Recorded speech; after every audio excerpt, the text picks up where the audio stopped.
मेरा नाम अंकुर है, मेरी वाइफ तारू। इतना एक्साइटमेंट देख के बहुत अच्छा लग रहा है हमें। और मैं पेशे से इंजीनियर हूँ। मेरी वाइफ ने एमबीए किया है। और आज हम अगले 1.5 घंटे में जो बात करेंगे, हो सकता है आप इस हॉल में पहली बार आज आए हों, इस बिजनेस में पहली बार आए हों, आज सुन रहे हो इस हॉल में बैठकर, या हो सकता है आप में से कुछ लोग अपनी कार में, अपनी टेप पर या सीडी पर सुन रहे हो।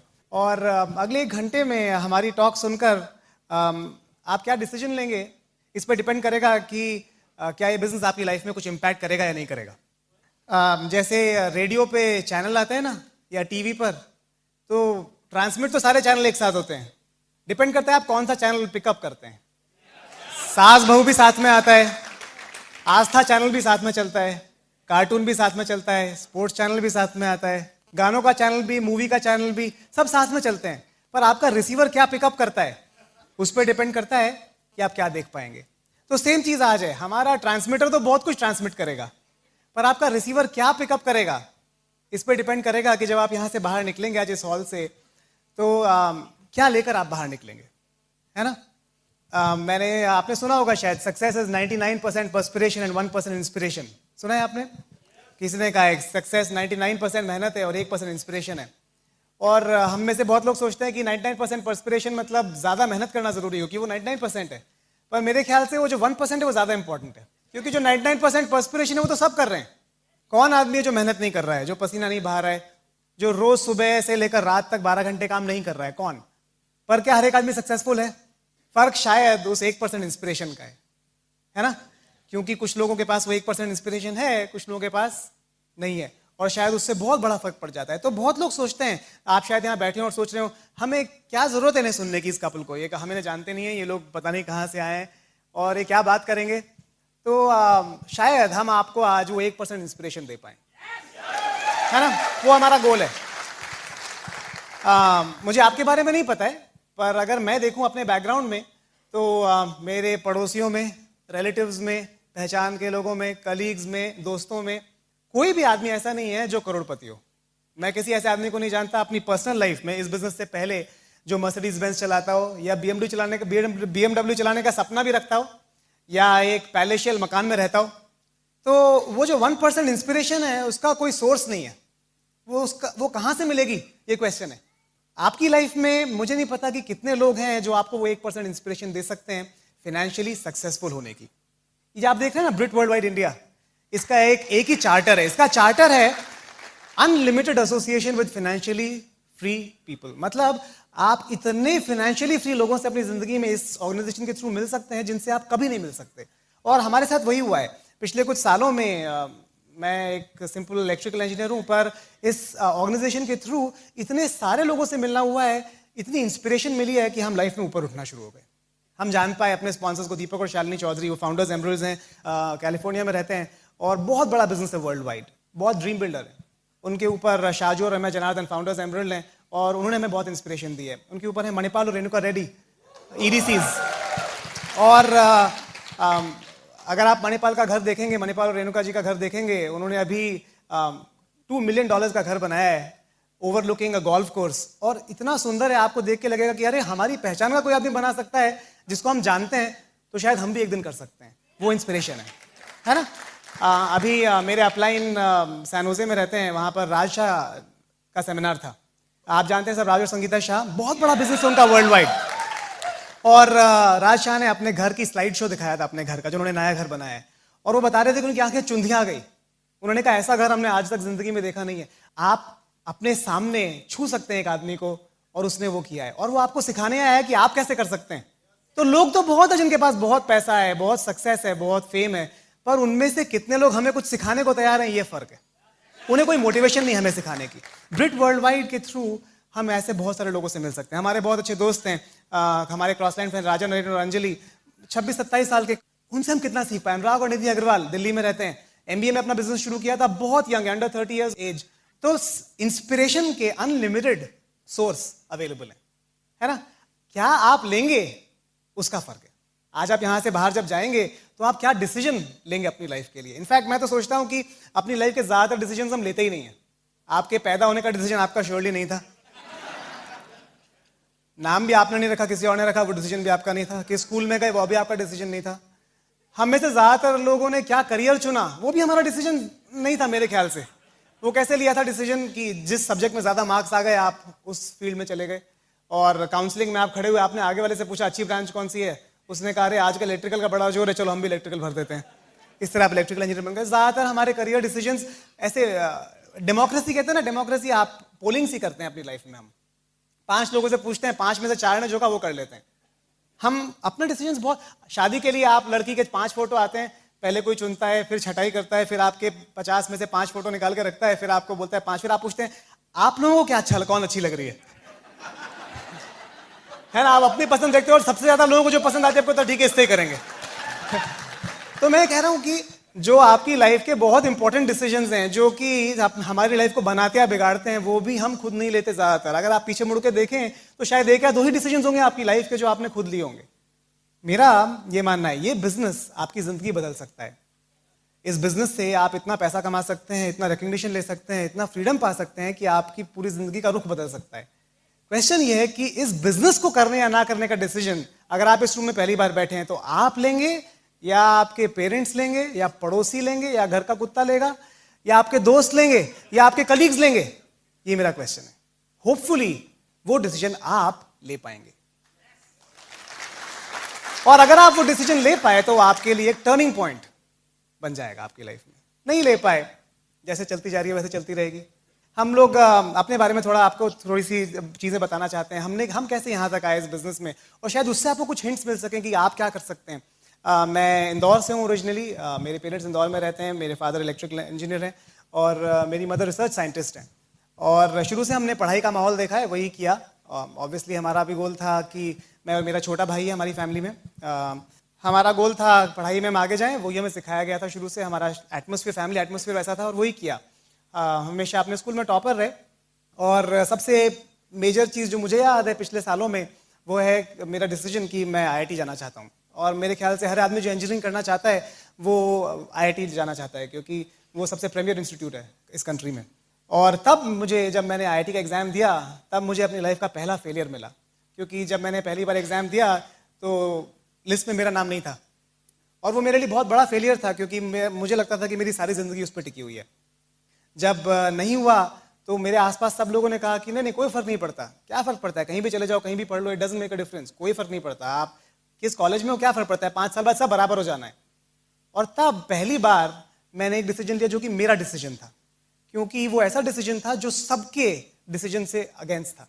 जो सब कह रहे थे उसका बिल्कुल उल्टा था। और मैं बहुत खुश हूं आज इतने सालों बाद कि मैंने ऐसा डिसीजन लिया जो जिस डायरेक्शन में बाकी लोग जा रहे थे उससे उल्टा था। मैंने कहा नहीं, मैं एक और बार तैयारी करना चाहता हूँ, मैं IIT ही जाना चाहता हूँ। और मैं बहुत खुश हूँ आज कि मैंने वो डिसीजन लिया, मैं IIT पहुँच गया और नींव पड़ी अपना डिसीजन ले पाने की। और नींव पड़ी इस बात की कि जिस डायरेक्शन में भीड़ जा रही है उस डायरेक्शन से उल्टा जाना ज़्यादा अच्छा हो सकता है। खैर IIT पहुँचे, वहाँ पर कहते हैं ना, आप अपनी गली में तो कुत्ता भी शेर होता है। जब वहाँ पहुँचे तो इतने सारे लोग थे जो दिग्गज थे, वहाँ जाके फिर लगने लगा रहे हम तो फिर ऑर्डिनरी हो गए, ये तो फिर से भीड़ में आ गए। जैसी भीड़ वहाँ थी ऐसी भीड़ यहाँ पर है। तो लगा 1 साल 2 साल निकल गया, लगा अरे यहाँ पे कुछ अलग करना चाहिए अब। तो वहाँ पर एक एक्सचेंज प्रोग्राम के लिए रिक्वायरमेंट थी IIT दिल्ली में, और मैंने उसके लिए अप्लाई किया, उसमें मेरा सिलेक्शन हो गया। तो ऑब्वियसली हम क्या करते हैं, फिर से इलेक्शन हुआ, सबको फ़ोन लगाए, मौसा जी को, पापा को, मम्मी को, भाई को, बहन को, सबको फ़ोन लगाते हैं ना, आपको क्या लगता है, आपको क्या लगता है। सबने क्या बोला, बेवकूफ़ी मत करो, जहाँ पे हो वहीं रहो। और मुझे लगा इसका एग्जैक्टली उल्टा करना चाहिए, वही ठीक होगा शायद। तो एग्जैक्टली उल्टा किया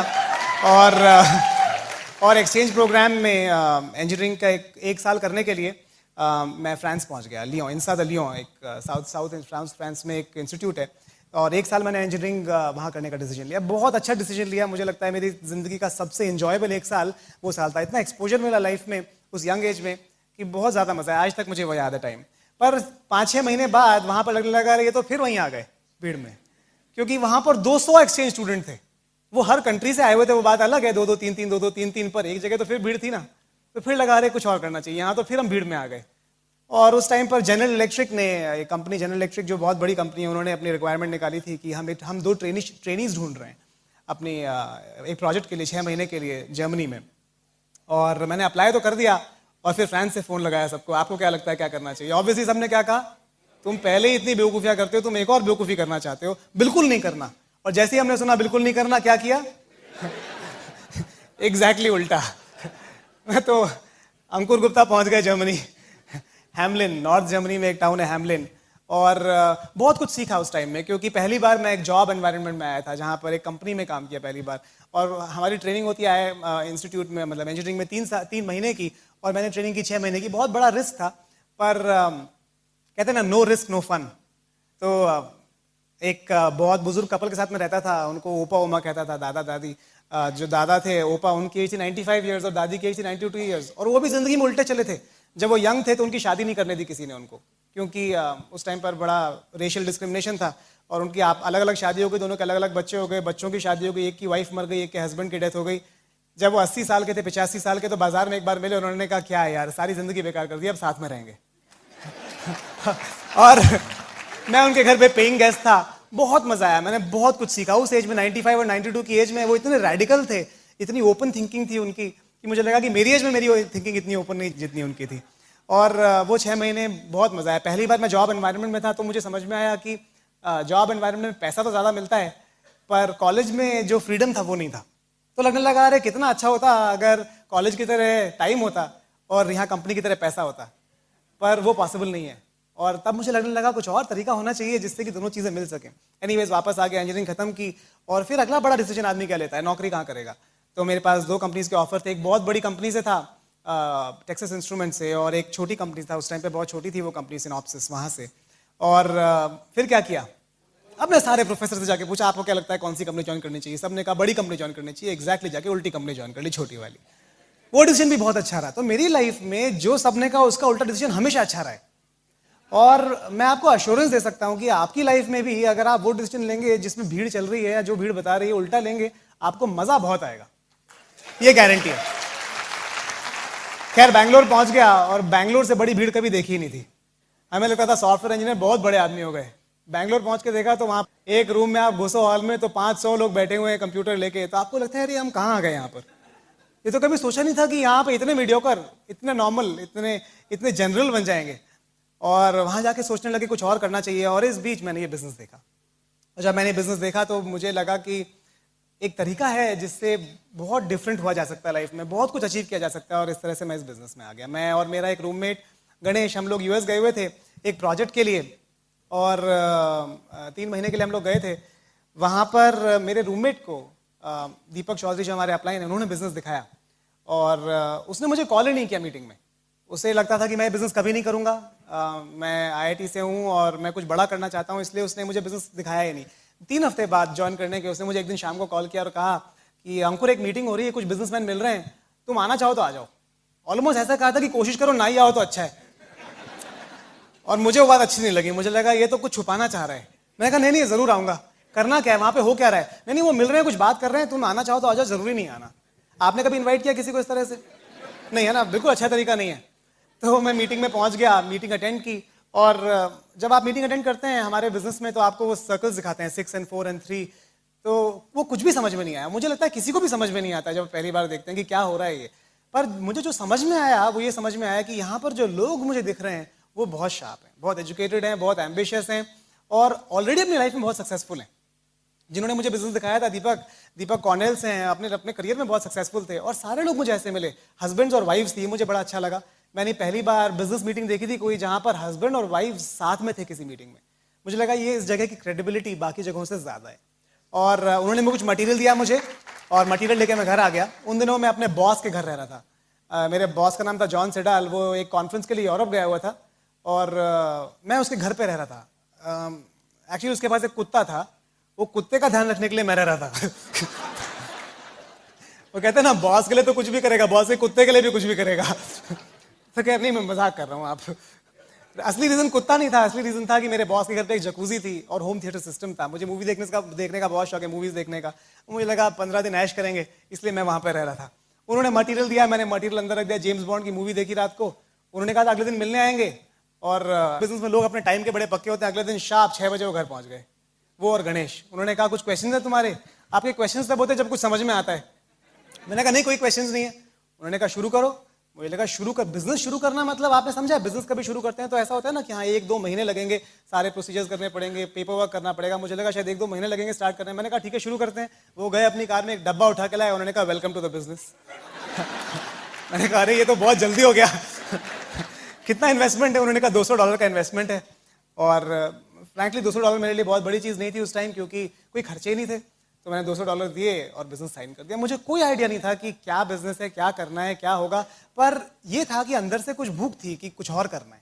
अपने जॉब के अलावा अपना टाइम, एक्स्ट्रा टाइम यूज़ करने के लिए, वीकेंड्स यूज़ करने के लिए मैं कुछ करना चाहता था और बिजनेस स्टार्ट कर दिया। मैं 1.5-2 महीना वहाँ पर था। मैंने सिस्टम देखा, बहुत सारी मीटिंग्स अटेंड की, टेप्स सुनी और मुझे बहुत अच्छा लगा, पर बिजनेस में करना क्या ये कोई आइडिया नहीं था।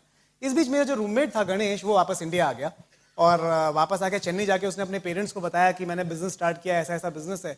उसके पेरेंट्स ने तो बिल्कुल उसका लेफ्ट राइट सेंटर हो गया, क्योंकि इतना डांटा उसको कि तुझे वहाँ पे हमने इसलिए भेजा था, तूने इतनी पढ़ाई की है, तुझे तो नासा का साइंटिस्ट बनना है और तू ये क्या साबुन बेचेगा क्या? और वो बहुत डर गया। उसने हमें कॉल किया कि मेरी मम्मी ने कहा मैं सुसाइड कर लूँगी अगर मैंने बिजनेस किया। तो हमने उसे कहा देख यार, इतनी जल्दी कोई नहीं मरता है, तू चिंता मत कर, तू स्टार्ट कर। पर उसने कहा नहीं नहीं नहीं नहीं नहीं मैं नहीं कर सकता। और मैं वापस आ गया इस बीच में 2 महीने बाद। मैंने कहा तू स्टार्ट नहीं करेगा तो मुझे और ऊपर स्टार्ट करना पड़ेगा। इस तरह से मैं दीपक के अंडर स्पॉन्सर हो गया। दीपक चौधरी मेरे अपलाइन बन गए फॉर्चुनेटली। और अनफॉर्चुनेटली मेरा रूममेट जो मुझे इस अपॉर्चुनिटी में लाया, जिसने मेरी ज़िंदगी बदली, वो उसका रास्ता बदल गया और उसने एमएस किया और अब वो यूएस में जॉब कर रहा है। खैर एनीवेज, पहली बार मैं किट लेने गया एमवे डिस्ट्रीब्यूशन सेंटर। किट भी खुद ही लेना था क्योंकि अपलाइन तो यूएस में थे। और जब किट लेने गया तो पहली बार प्रोडक्ट देखा। अब तक प्रोडक्ट ही नहीं पता था। ये पता था बिजनेस बहुत अच्छा है, पर प्रोडक्ट ही नहीं पता था। सोच सकते हैं आप कितना इग्नोरेंट था। तो जब 420 का वो कपड़े धोने के लिए हमारा डिटर्जेंट है 420 रुपए का, मैं तो ऑलमोस्ट गिर गया, क्योंकि 420 रुपए के तो अंकुर गुप्ता के घर में बर्तन भी नहीं थे। 420 रुपए का बर्तन धोने का साबुन, मतलब क्या करेंगे उसका? हमारे यहाँ मेड कभी आती थी, कभी नहीं आती थी, कभी साफ करती थी, कभी नहीं करती थी। 320 रुपए का फर्श पोंछने का साबुन। हमें लगा इसका भी क्या करेंगे। खैर लगा ये तो नहीं चलेगा, ये हम कर नहीं सकते। सिर्फ 6-7 प्रोडक्ट्स थे कुछ साल पहले। अब प्रोडक्ट लाइन बहुत एक्सपैंड हो गई है, छोटे साइजेस आ गए हैं, सैशेज आ गए हैं 5-5 रुपए के भी। और तब ऐसा नहीं था, तब प्रोडक्ट्स बहुत महंगे थे, इसलिए लोग बहुत डरते थे बिजनेस करने में कुछ साल पहले। शायद आप में से भी कुछ लोग इसलिए डर रहे हो कि अरे प्रोडक्ट्स बहुत महंगे हैं, पर बहुत बदल गया प्रोडक्ट्स।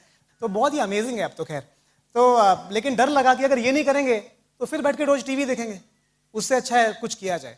और मैं किट लेके आ गया और किट लाके मैंने अपने घर पे रखा। हमारे जो काम वाली आती है उसको दिया। हमारे यहाँ साउथ में एक बहुत फेमस बर्तन धोने का साबुन आता है, सबीना।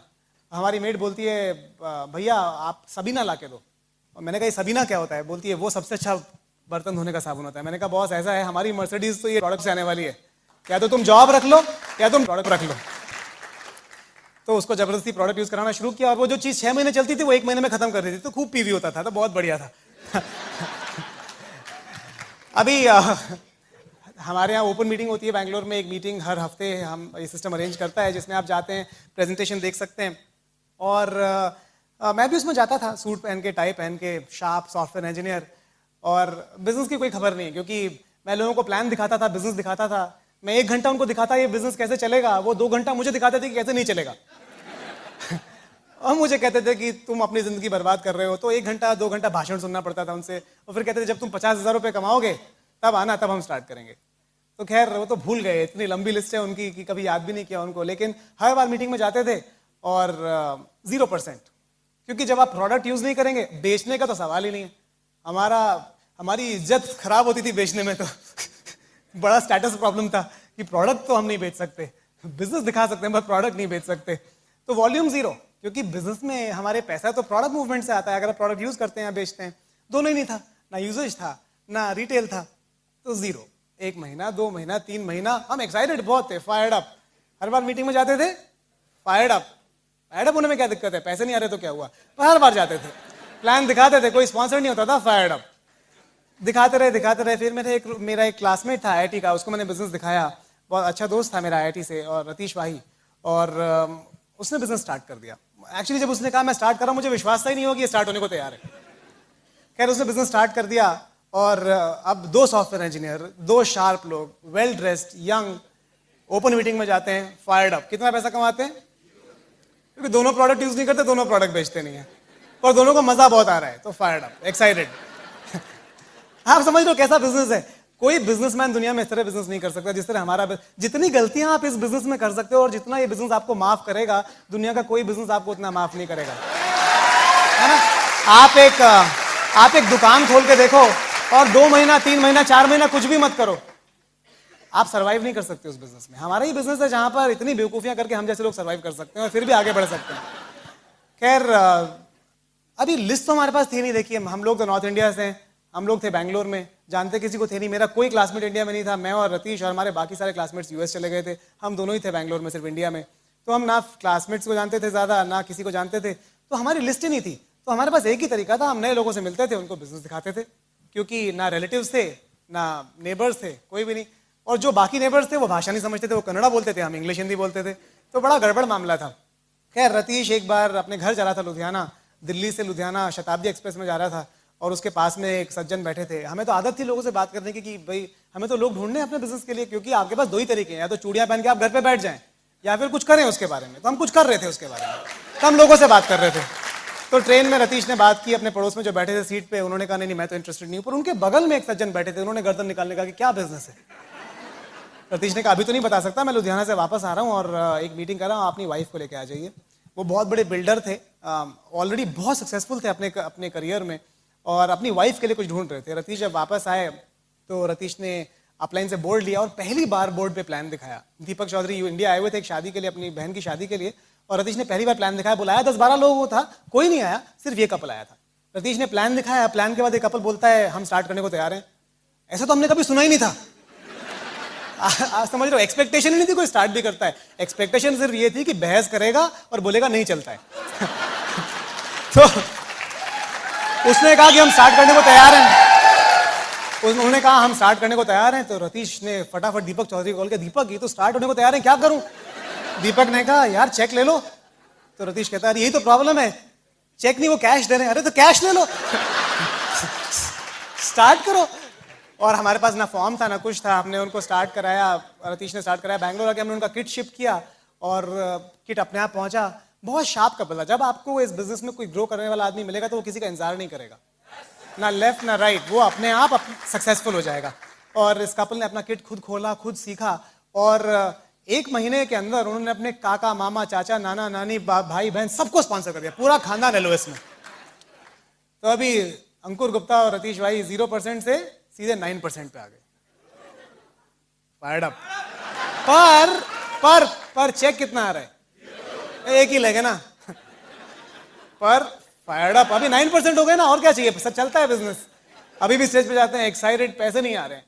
पर देखो, एक्साइटमेंट और फायर्ड अप ना पैसे पे डिपेंड नहीं करता, इस पे डिपेंड करता है कि आप कल कितना पैसा कमाने वाले हो, है ना। तो वो होप थी हमारे पास कि एक दिन हम सक्सेसफुल जरूर होंगे। आज नहीं तो क्या हुआ, एक दिन जरूर सक्सेसफुल होंगे। और वो होप बहुत बड़ी होप है, क्योंकि मुझे नहीं पता आपके करियर में, आपके जॉब में, आपके बिजनेस में आपको अपने इनकम को डबल करने की होप है क्या अगले 1 साल में। ज्यादातर लोगों को होप भी नहीं है कि वो होगा। अगर आप अपने बॉस से पूछे मैं अपनी सैलरी डबल करना चाहता हूं, कब तक होगी, वो बोलेगा यार मुझे नहीं पता मेरी कब होगी, तुझे क्या बताऊं। तो वहां होप ही नहीं है, यहां पर होप तो है ना। तो वो होप थी कि हम एक दिन बहुत सक्सेसफुल जरूर होंगे इस बिजनेस में। और वहां से बिजनेस आगे खिसकने लग गया धीरे धीरे। मैंने रतीश ने मुझे एक बिहेवियरल डेवलपमेंट का कोर्स था, उसमें वो ज्वाइन करने के लिए कहा 3 दिन का। और वहां पर इतने सारे ऐसे लोग थे, बहुत सारे, एक कोर्स था वो 3 दिन का और बहुत सारे लोग थे। जैसे ही मैं वहां गया मेरी तो आंखें चुंधिया गई, इतने सारे लोग, वाह अब तो हो गए डायमंड। और मैंने वहां पर लोगों से मिला, कई लोगों से मिला। वहां पर मेरा एक दोस्त बना मोहसिन खान, और मोहसिन को मैंने बिजनेस दिखाया और मोहसिन ने बिजनेस स्टार्ट कर दिया। और इनफैक्ट रतीश हमारा पहला प्लैटिनम ले गए, मोहसिन और उनकी वाइफ हमारा 2nd प्लैटिनम ले गए। और उसके बाद उसी कोर्स से मैं अपने घर, हमारा घर काफ़ी दूर था, तो अपने स्कूटर पे लिफ्ट देता था मैं एक और दोस्त को, उनका नाम था कमलेश। और मैंने उनको बिजनेस दिखाया और उन्होंने बिजनेस स्टार्ट कर दिया और वो हमारे 3rd एमरल्ड लेग हो गए बेसिकली। अभी हुआ ऐसा कि रतीश ने दिल्ली में जिनको स्पॉन्सर किया था उन्होंने किसी और को स्पॉन्सर किया, किसी और को स्पॉन्सर किया, और उनकी बेटी से रतीश की शादी हो गई। तो रतीश की शादी, रतीश को वाइफ अपनी बिजनेस से मिली, समझ लीजिए कैटलॉग से मिली ऑलमोस्ट। हमारे 2nd प्लैटिनम लगे मोहसिन ने एक लड़की को स्पॉन्सर किया, सुमाया ने अपनी बहन उमाया को स्पॉन्सर किया और मोहसिन और उमाया की शादी हो गई। तो उनको भी अपनी बीवी कैटलॉग से मिली, मुझे कैटलॉग से नहीं टाइम्स ऑफ इंडिया से मिली है, इसलिए तो मैंने अपने एक और दोस्त को प्लान दिखाया जो मेरे साथ फ्रांस गया था। उसने कहा नहीं this is not for me, ये मैं नहीं करना चाहता। और उसने मुझे एक और दोस्त का रेफरेंस दिया जो कोचीन में था, उसको मैं कोचीन गया प्लान दिखाने के लिए, और उसने बिजनेस स्टार्ट नहीं किया। उसने कहा मैं थोड़े टाइम बाद बैंगलोर मूव करूँगा तब बिजनेस स्टार्ट करूँगा। और 8-10 महीने बाद वो बैंगलोर आ गया, उसने बिजनेस स्टार्ट किया। पर बिजनेस स्टार्ट करने के थोड़े दिन बाद ही फैमिली में सिचुएशन आ गई, फिर वो यूके चला गया, फिर यूएस चला गया। सारी दुनिया घूमने के बाद वापस बैंगलोर आया 2004 में, 2005 में, और उसकी शादी हो गई थी तब तक, गौरव और दिव्या, और वो हमारा 4th प्लैटिनम लेग हो गया। तो ये सारे ऑर्गेनाइजेशंस बहुत बड़े हैं, वर्ल्ड वाइड स्केल करते हैं सारे ऑर्गेनाइजेशंस। हमारा बहुत बड़ा बिजनेस यूएस में सारे लेग्स के थ्रू, और हमें बहुत मजा आ रहा था बेसिकली बिजनेस में। आपको सोचना ये है, आपको ये नहीं देखना है कि आप आज कहाँ पर हैं। अगर आप ये समझ लेंगे कि आप कहाँ जा सकते हैं और क्या पॉसिबिलिटी है, तो आप कुछ भी अचीव कर सकते हैं, है ना। तो डे टू डे एक्टिविटी के लिए जब आपको फेलियर मिल रहा होगा, जब लोग आपको मना कर रहे होंगे, तो उसको सपोर्ट देने के लिए एक सिस्टम है, और वही सिस्टम है जिससे ये सेमिनार है। और अगर आप ये टेप सुन रहे हैं तो टेप है, और ये सपोर्ट सिस्टम आपको जिंदा रखेगा, क्योंकि हम कन्वेंशनल बिजनेसमैन नहीं है, हमने कभी ना सुना ही नहीं था अपनी लाइफ में, तो हमें सपोर्ट चाहिए था। अगर हमें सपोर्ट ना होता, हेल्प ना होती, तो हम सक्सेसफुल हो ही नहीं सकते थे कभी इस बिजनेस में। 2004 तक ऐसा हुआ कि मेरी और तरु की हमारी पार्ट टाइम इनकम इस बिजनेस से, अपने जॉब से 2 या 3 गुना हो गई थी। और 2004 में हमने डिसाइड किया कि अब जॉब की ज़रूरत नहीं है, और बहुत बड़ी रिटायरमेंट पार्टी दी। और अब मैं और तरु दोनों हम लोग घर पे रहते हैं, हमारा 2.5 साल का एक बेटा है, और बहुत मज़ा आ रहा है। लाइफ इज़ अनबिलीवेबली गुड, है ना। इस बिजनेस का फ्यूचर बहुत ब्राइट है। जिस तरह से प्रोडक्ट लाइन्स एक्सपैंड हो रही हैं, जो चीज़ें हो रही हैं, वो बिल्कुल अनबिलीवेबल हैं, आप सोच भी नहीं सकते हैं। अगर हम देखें आज से 8 साल 7 साल पहले जो प्रोडक्ट्स थे और जो आज थे, बिजनेस बिल्कुल बदल चुका है। आज से 7 साल बाद आप फिर भी नहीं पहचान पाएंगे अपने बिजनेस को, क्योंकि फिर बिल्कुल बदल चुका होगा। क्वेश्चन ये है कि आज इस बिजनेस के लिए कौन काम करेगा। जो आज काम करेगा वो 7 साल बाद उसका फायदा उठा सकता है ना। तो मेरी वाइफ और मैं, हम लोग इक्वल पार्टनर्स हैं अपने बिजनेस में। इनफैक्ट तरु के आने से, जब तरु हमारी शादी हुई तो मैं ऑलरेडी प्लैटिनम क्वालिफिकेशन में था, और तरु के आने से मेरे बिजनेस की स्पीड इनफैक्ट कई गुना बढ़ गई। क्योंकि सबसे इंपॉर्टेंट बात है, तरु में बहुत कॉमन सेंस है, बहुत ज़्यादा समझ है इस बिजनेस की, और बहुत अच्छी, बहुत जल्दी लोगों से रिलेशनशिप बनाने की कैपेबिलिटी है। तो मैं चाहता हूँ कि आप थोड़ा पार्ट तरु से सुने, और फिर हम बात करेंगे। Thank you.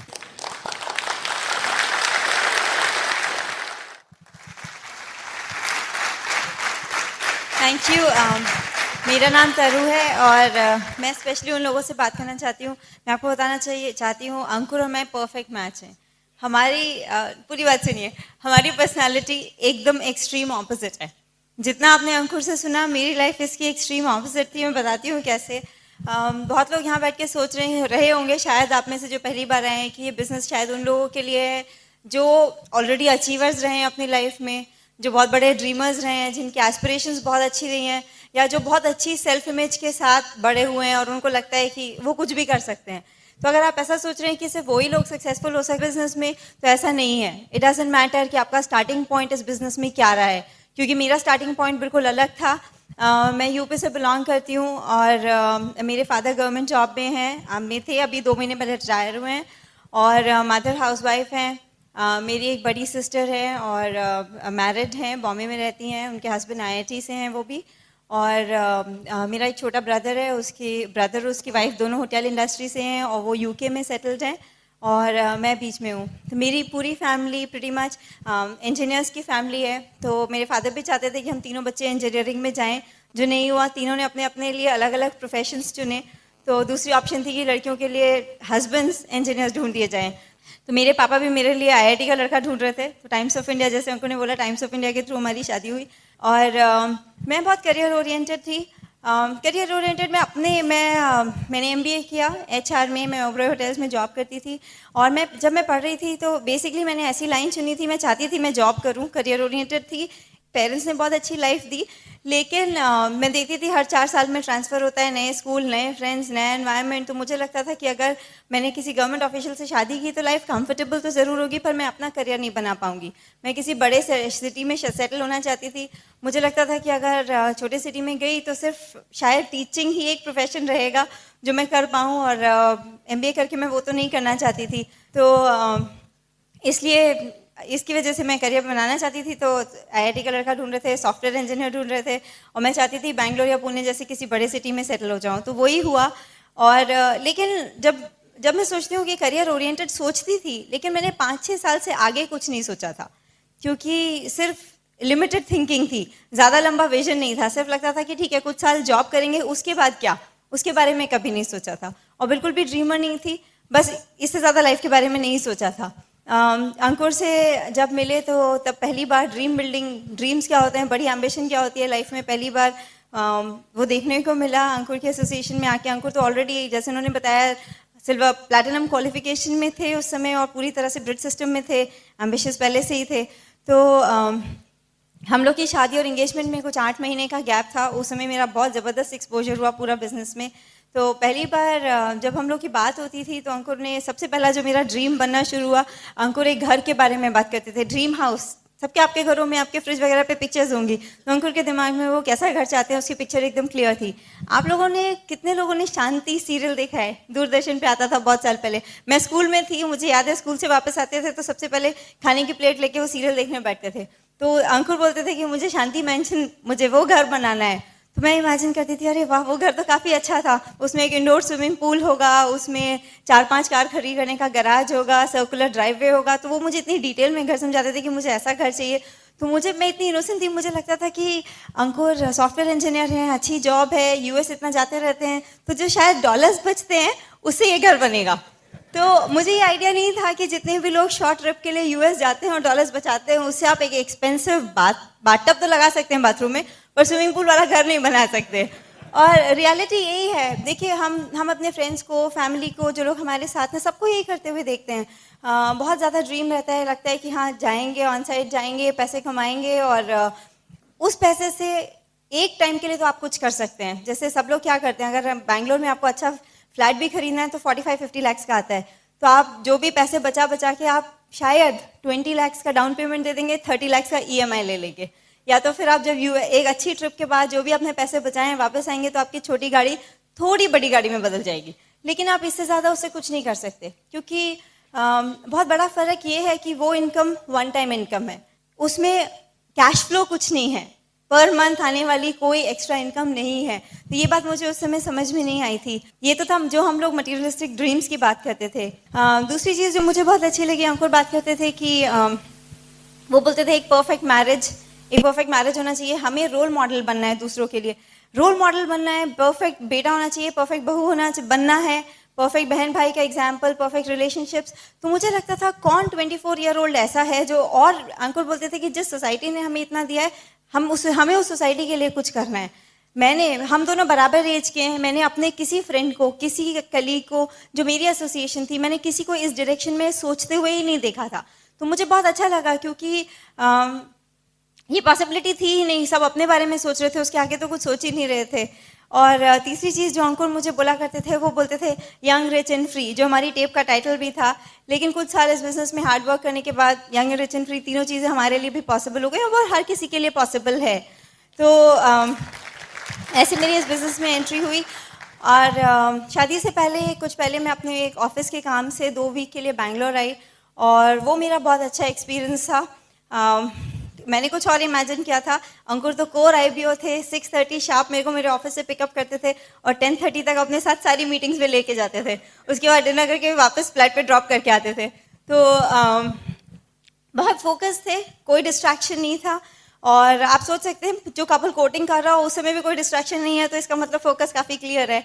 और उस समय मैं अंकुर के साथ सभी मीटिंग्स में गई। उसके टाइम पे मैंने होम मीटिंग, ओपन मीटिंग सब अटेंड किया। इनफैक्ट उस समय हमारे अपलाइन ईडीसी जो है मणिपाल रेड्डी, वो भी बैंगलोर आए हुए थे। मैंने उनका एक सेमिनार देखा, और डबल डायमंड कुमार शिवरामकृष्णन, उनका भी एक सेमिनार देखा। तो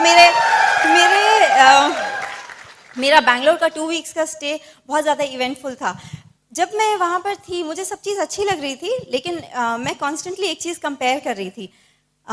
मैं अच्छे कॉलेज से पढ़ी, मैंने अच्छी डिग्री ली, मैं अच्छी जगह जॉब करती थी, और मेरे सारे फ्रेंड्स भी वैसे ही थे।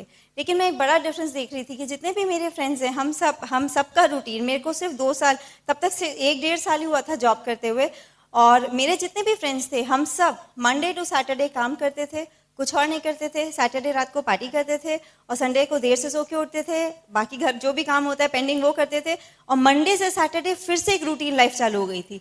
तो कॉलेज से फ्रेश निकले हुए, लेस देन 2 years एक्सपीरियंस, हम लोग ऑलरेडी एक रट सिस्टम में आ गए थे। तो मुझे लगता था कि मैंने कंपैरिजन देखा, क्योंकि मैं बैंगलोर में देख रही थी, अंकुर के साथ जितने भी लोग थे सब 22 से 25 की एज ब्रैकेट में थे। सबकी डिग्री, सबके कॉलेजेस मेरे कॉलेज से बेटर थे, सब आईआईटी और अच्छे इंजीनियरिंग कॉलेज के थे। सबके जॉब्स मेरे और मेरे फ्रेंड्स के जॉब से ज़्यादा पेइंग जॉब्स थे। और उसके बाद भी उन सबकी एक डायरेक्शन थी लाइफ में, सबका एक ऑलरेडी एक गोल था, उनके पास गोल था, उनके पास ड्रीम था, और उस ड्रीम को अचीव करने के लिए वो ऑलरेडी फ्यूचर का व्हीकल भी चूज कर चुके थे। तो मुझे एक बहुत बड़ा कॉन्ट्रास्ट लगा कि वही 24 साल के लोग यहाँ हैं, वही 24 साल के लोग मेरे फ्रेंड सर्कल में हैं, लेकिन एक डायरेक्शन का फर्क है। वहाँ एक मीनिंगलेस लाइफ बस जा रही थी, Monday to Saturday, Monday to Saturday, Monday to Saturday. और यहाँ पे ये लोग जितने भी लोग थे सब हर इवनिंग अपने फ्यूचर के लिए कुछ कर रहे थे। तो मैंने एक बड़ा कॉन्ट्रास्ट देखा जो मुझे बहुत अच्छा लगा। और बैंगलोर में सब देखा। उसके बाद मैं वापस चली गई और वापस जाके मैंने किसी को नहीं बताया कि अंकुर बिजनेस में है।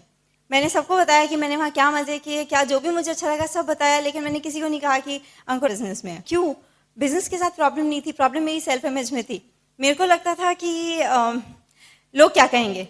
देखिए, जो लोग दो ही तरह के लोग अटेंशन से नहीं डरते, दो तरह के बच्चे। जब मैं मतलब बड़ी हो रही थी, आई वॉज वेरी शाय। ऐसा नहीं था कि अंकुर की तरह स्टेज फियर, मतलब उनको स्टेज फियर नहीं है, he was into debates and things like that, और मैं एकदम ऑपोजिट थी। कोई ग्रुप एक्टिविटी में भी शायद किनारे पे चले जाओ जिससे कोई देख ना सके, वो मेरी पर्सनालिटी थी। तो मुझे एकदम अलग था। तो मैंने किसी को बताया नहीं, क्योंकि जो दो तरह के बच्चे होते हैं ना, एक होते हैं कि जिनको अटेंशन मिलती है, वो जीनियस होते हैं, बिल्कुल एक्सेल करते हैं जहाँ भी वो कर रहे होते हैं, तो सब लोग उनका एग्जाम्पल्स देते हैं। अंकुर उस कैटेगरी में थे। दूसरी तरह के बच्चे होते हैं जो बहुत बदमाश होते हैं, इसलिए वो नोटिसेबल होते हैं, तो मैं उसमें भी नहीं थी। तो दोनों में मुझे अटेंशन की आदत नहीं थी। और आप कुछ भी चीज़ जो सोसाइटी, जो आप भीड़ से अलग हटके करते हैं, उसमें आपको अटेंशन मिलता है। तो इसी वजह से मैं किसी को बता ही नहीं पाई कि बताना नहीं चाहती थी कि अंकुर बिजनेस में है। और मुझे से ज़्यादा अंकुर ने मेरे को दो चीज़ें बोली। उन्होंने बोला कि इस बिजनेस को बिल्ड करने के लिए it takes guts and a very good self image. और जो भी लोग लाइफ में सक्सेसफुल होते हैं, वो कभी भी किसी की ओपिनियन की चिंता नहीं करते। कोई भी सक्सेसफुल आदमी चिंता नहीं करता कि लोग क्या कहेंगे, उसे कोई फर्क नहीं पड़ता। तो मैं आपको ये इसलिए बता रही हूँ क्योंकि अगर आपका स्टार्टिंग पॉइंट अलग है, अगर आप अपने स्पाउस से बिल्कुल अलग हैं, इससे कोई फर्क नहीं पड़ता। अगर आप ब्रिट एसोसिएशन में रहेंगे, और अगर लेडीज, अगर आप मेरे जैसे हैं कि ड्रीमर भी नहीं थे और लेकिन इस एसोसिएशन में रहेंगे और हस्बैंड के सबमिशन में रहेंगे, तो चलते चलते आपको ड्रीम भी मिल जाएगा, रीजन भी मिल जाएगा। तो ब्रिट सिस्टम में बहुत पावर है, आपकी पर्सनालिटी टोटली ट्रांसफॉर्म हो सकती है, क्योंकि वो मैंने अपने साथ खुद ही देखा है। फिर उसके बाद हम लोग की जब शादी हो गई, मैं शादी के बाद बैंगलोर वापस आई। और एक्चुअली इससे पहले एक बहुत टर्निंग पॉइंट मेरा कुछ और ही था। टर्निंग पॉइंट हम लोग की शादी से 1 महीने पहले बॉम्बे में एक एफईडी हो रहा था। नवंबर 2000 में मैंने एक एफईडी अटेंड किया, और अंधेरी स्पोर्ट्स कॉम्प्लेक्स में था। बहुत सारे लोग आए थे, बहुत डिफिकल्ट था उसमें आना, पर अंकुर ने मुझे एक चीज़ बोली कि अगर तुम वहाँ पे नहीं आओगी तो हमारा बिजनेस 1 साल पीछे हो जाएगा। मैंने अंकुर का कमिटमेंट देखा था बिजनेस में, तो मुझे लगता था कि मेरी वजह से कैसे बिजनेस पीछे हो सकता है। तो किसी तरह पेरेंट्स को मनाया और मैं बॉम्बे आ गई। और वहाँ मैंने पहली बार मेरा फेथ लेवल आया बिजनेस में, और मेरे को मैंने बिग पिक्चर देखा इस बिजनेस का। एफईडी हम लोग का सबसे इंपॉर्टेंट इवेंट होता है, सबसे इंपॉर्टेंट फंक्शन है।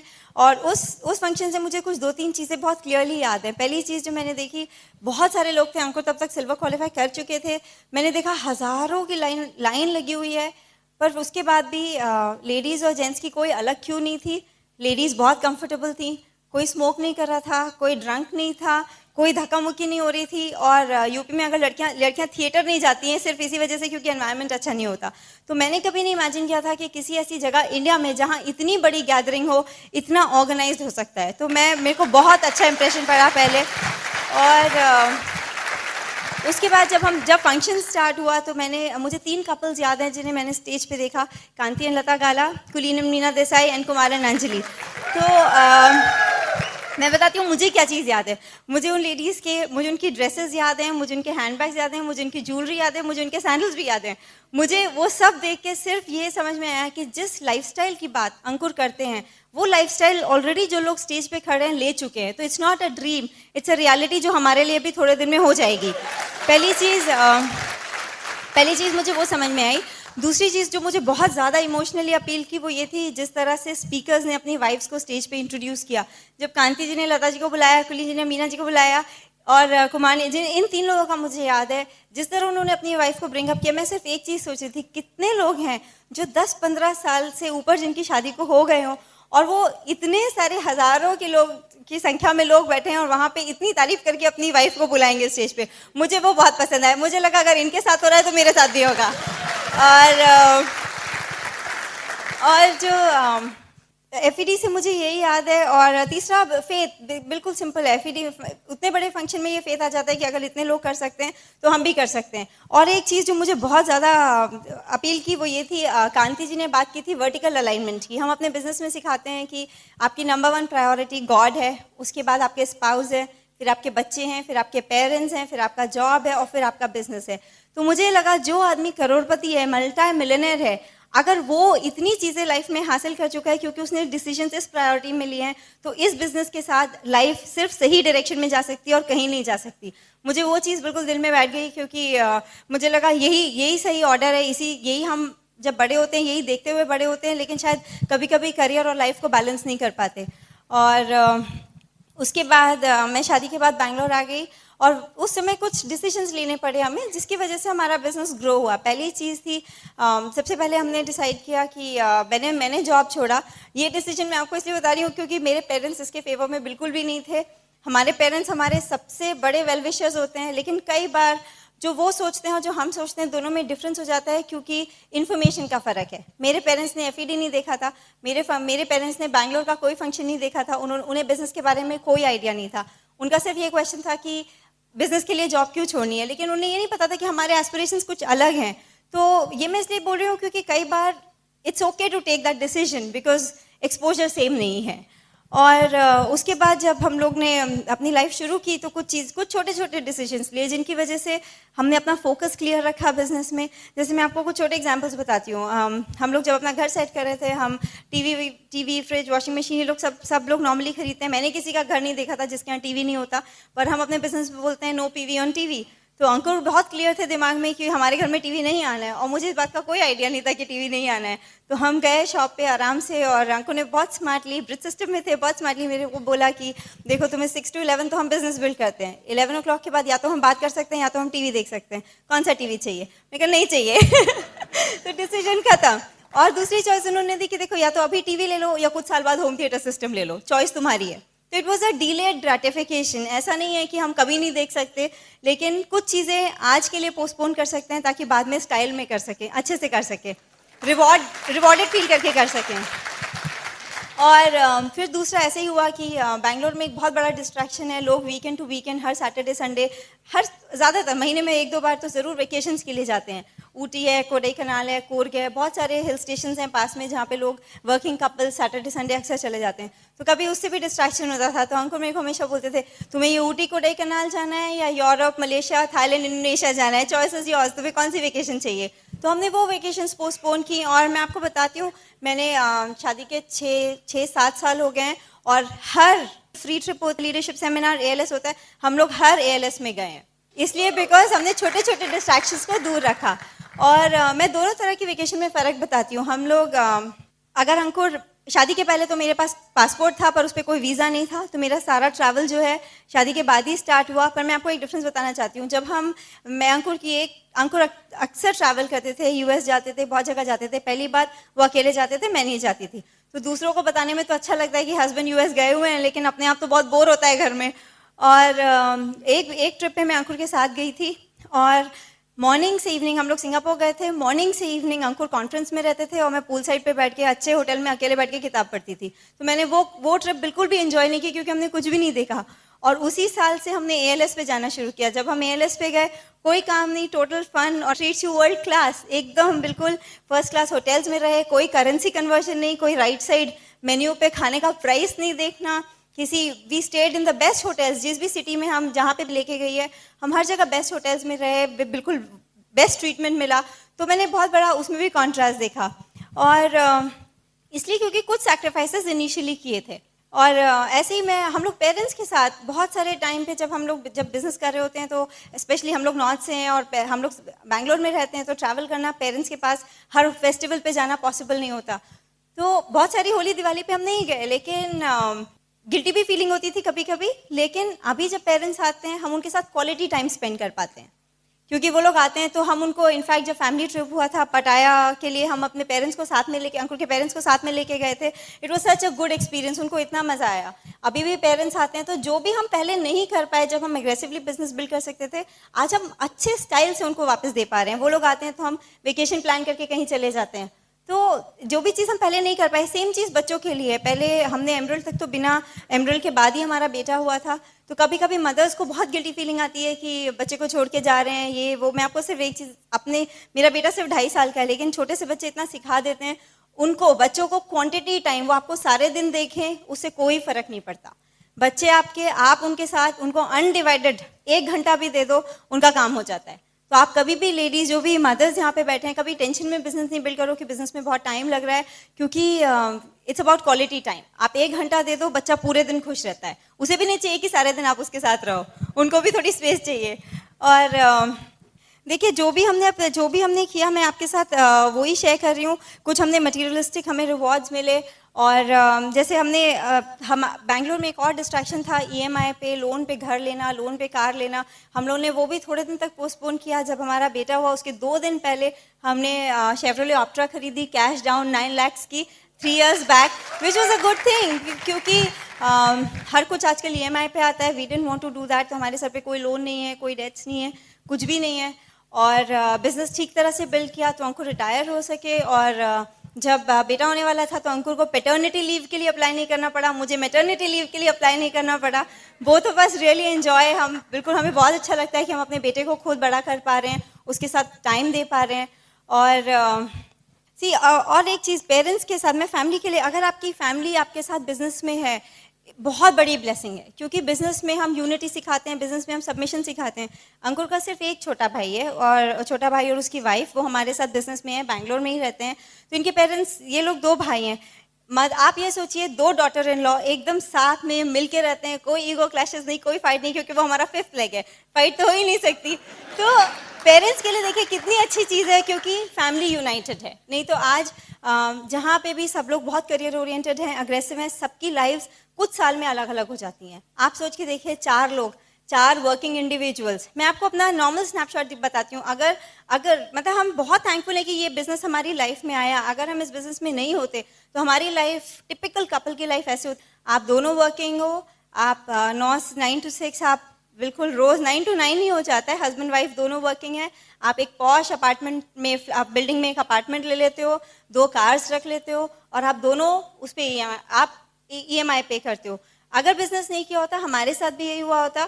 और मैं बोलती हूँ, करियर ओरिएंटेड थी और जॉब करना चाहती थी, लेकिन अगर ये सेकंड केस होता तो जॉब करना मेरी मजबूरी होती, मेरी चॉइस नहीं होती, मेरी एम्बिशन नहीं होती। क्योंकि जब आप एक लाइफस्टाइल के यूज्ड टू हो जाते हो, आप उससे कम नहीं रह सकते। और अगर सर पे हमारे ईएमआई होता, बिकॉज हमने एक बड़ी कार और एक फ्लैट लिया हुआ होता, तो मेरी जॉब पे 15 साल का कमिटमेंट होता।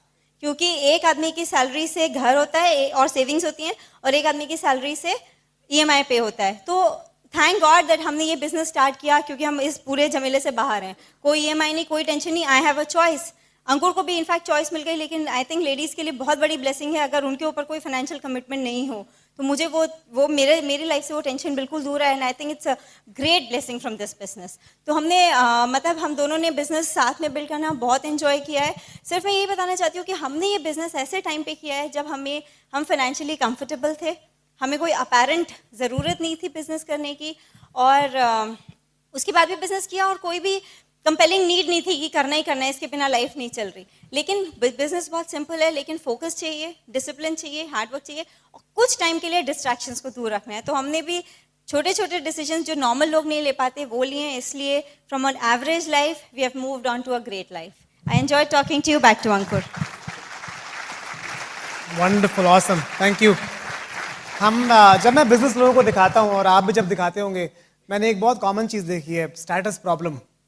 आपने देखा है, हम इतना बड़ा हम करते हैं, इतना पैसा कमा, इतना बड़ा पोस्ट पे, हम ये बिजनेस नहीं कर सकते, स्टेटस प्रॉब्लम। तो एक बार जब मुझे कोई बोलता है ना कि हमने इतना पढ़ाई, मुझसे बहुत लोग पूछते हैं, आपने इतनी पढ़ाई की है, आप इतने सक्सेसफुल थे अपने करियर में, आप ये बिजनेस क्यों कर रहे हैं? ये बिजनेस तो कोई जिसने इंजीनियरिंग नहीं किया है या जो अपने करियर में सक्सेसफुल नहीं था वो भी कर सकता था। बहुत लोग मुझसे पूछते हैं, पर वो ये लोग बात नहीं समझ पाते कि जो पैकेज इस बिजनेस में है वो पैकेज आपको कहीं नहीं मिल सकता। कॉर्पोरेट लाइफ में मैं बहुत पैसा कमा सकता था पर फैमिली के लिए टाइम नहीं मिल सकता था साथ में। कॉर्पोरेट लाइफ में आप हायर पोजीशन पे हो सकते हैं, आपके नाम के आगे जनरल मैनेजर, वाइस प्रेसिडेंट हो सकता है, पर आपको जानने वाले आपके ऑफिस के सिर्फ 100 लोग या आपके आस पड़ोस के पड़ोसी या आपके रिश्तेदार ही हैं सिर्फ, और उसके अलावा कोई नहीं जानता है आपको। इस बिजनेस में आज हम जहाँ जाते हैं ऐसी जगहों पे जाते हैं जहाँ हम किसी को नहीं जानते और लोग हमसे आके हमसे मिलते हैं। रिकग्निशन इस बिजनेस से जितना आपको मिल सकता है, जितना फेम मिल सकता है, उतना आपको कहीं नहीं मिल सकता। वो अनबिलीवेबल है।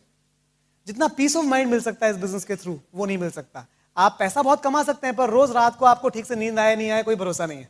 पर हमारे बिजनेस में अगर आपने सॉलिड बिजनेस बिल्ड किया है तो आप पीसफुली सो सकते हैं, क्योंकि आपको पता है कि आपकी इनकम आप पे डिपेंडेंट नहीं है ना। एक बार एक गांव में 3 आदमी जा रहे थे, एक लाइन में चल रहे थे, एक के आगे एक के आगे, और सर पे एक बहुत बड़ा पेड़ का तना लेके घूम रहे थे। पसीना आ रहा है, थके हुए हैं, हाँफ रहे हैं, बिल्कुल गिरने वाले हैं। एक आदमी ने रोक के पूछा, भाई साहब आप ये क्या कर रहे हो? तो वो बोले, बड़ी थोड़ी देर रुके, बड़े मुश्किल से रुके, इतना भारी तना था। बोले हम गांव में रहते थे, पास में एक नदी थी, नदी में बाढ़ आ गई और जब बाढ़ आई तो हमारा गांव पूरा डूबने लग गया, सब लोग डूब गए। हमने बड़ी मुश्किल से पेड़ का तना काटा, उसकी नाव बनाई और तीनों उसमें बैठकर हम बच गए। ये नाव के कारण ही हम बच पाए, इस पेड़ के कारण। अगर ये ना होता तो हम मर जाते। तो हम अब इतने आभारी हैं इस पेड़ के, इस नाव के, कि हमने डिसाइड किया कि जिंदगी भर इसे अपने सर पे लेके घूमेंगे। समझदारी की बात है क्या? लेकिन हम और आप ऐसा कर रहे हैं बहुत लोग। अरे हम 10 साल जॉब कर चुके हैं, हमने बहुत बड़ी डिग्री ली है और अब हम उसके इतने आभारी हैं कि हम जिंदगी भर सिर्फ वही करेंगे और कुछ नहीं करेंगे। समझदारी की बात नहीं है ना। तो हम रोज रोते रहते हैं कि अरे पैसा नहीं है, हम रोज रोते रहते हैं अरे फैमिली के लिए टाइम नहीं है, हम रोज रोते रहते हैं अरे बहुत टेंशन है, हम रोते रहते हैं हमें बीमारियां होने लगी हैं, हमें नींद नहीं आती रात को, पर हम उसके लिए कुछ करने को तैयार नहीं है। सुना होगा आपने, जरूर सुना होगा, एक आदमी अपने दोस्त के घर गया, वहां पर बैठा तो दोस्त से बात ही नहीं कर पा रहा है क्योंकि ये कुत्ते की रोने की आवाज आ रही है, कू कू रोए जा रहा है, जोर जोर से रो रहा है। दोस्त ने पूछा, भाई क्या हो गया, ये कुत्ता क्यों रो रहा है तुम्हारा? बोले और उसको एक वो कील पे बैठा है इसलिए रो रहा है। बोले अरे उठ क्यों नहीं जाता? बोलता इतनी जोर से नहीं चुभ रही कि उठ जाए। तो बहुत सारे लोगों का हम में से यही हाल है, हम कील पे बैठे हैं पर उठना नहीं चाहते। जब इतनी चुभेगी कि ज्यादा दर्द होगा तब उठेंगे। तो होपफुली भगवान की आप पे दया हुई तो दर्द जोर से आज ही हो जाएगा और आप उठ जाएंगे और कुछ करेंगे, है ना। पर डिसीजन लीजिए अपनी लाइफ में। अगर आप डिसीजन नहीं लेंगे तो कुछ बदलेगा नहीं, और किसी की चिंता किए बिना डिसीजन लीजिए। ये मत सोचिए कि दूसरे क्या कह रहे हैं, दूसरे क्या सोचेंगे, दूसरे क्या कहेंगे। लाइफ में कोई कुछ भी अचीव नहीं कर पाया दूसरों के कहने से। आपको अपना डिसीजन खुद लेना पड़ेगा और ट्राई करना पड़ेगा अपनी लाइफ में। शायद ये बिजनेस आपकी जिंदगी वैसी बदल दे जैसे इसने हमारी बदली है। बहुत अच्छा लगा आपसे बात करके। Thank you and back to your host.